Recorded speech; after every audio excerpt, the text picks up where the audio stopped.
namna gani unaweza ukawa na maelewano ya kitabia na mwenzako. Takupa njia mbili zitazo kusaidia sana. Karibu sana, tumuombe Crispin. Hii ni Beki TV.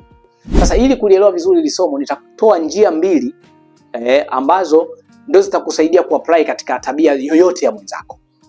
Sawa sawa? Unielewe vizuri. Hapa tutamzungumzia haiba ya mwanamke kwanza.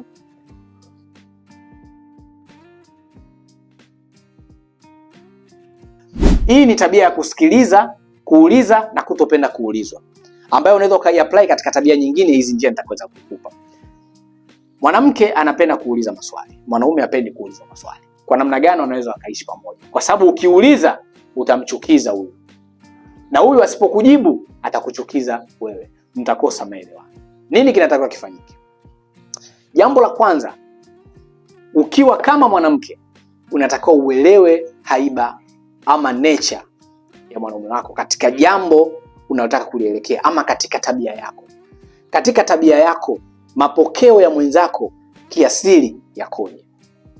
Na nimetoa mfano huu.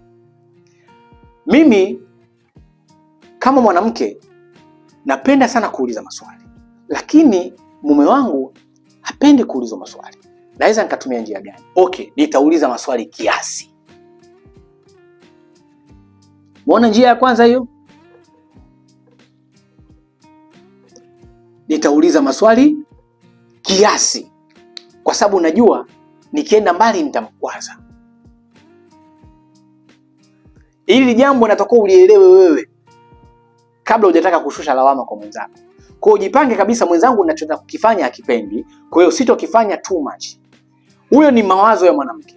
Mawazo ya mwanaume yanatakiwa pia yaweje?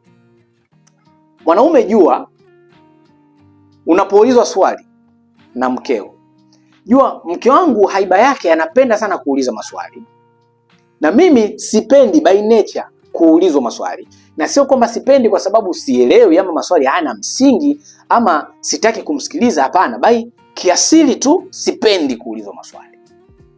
Lakini kwa sababu sipendi haimaanishi maswali hayana msingi, na haimaanishi nitamziba mdomo kwa sababu ndo haiba yake. Kwa hiyo na mimi kwa sababu sipendi nitasikiliza kwa kiasi.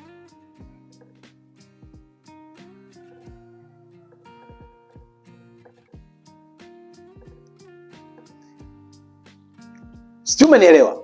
Kwa hiyo njia ya kwanza ni hii, kiasi. Unachogundua kwamba mwenzako akifurahii kutoka kwako, kifanye kwa kiasi.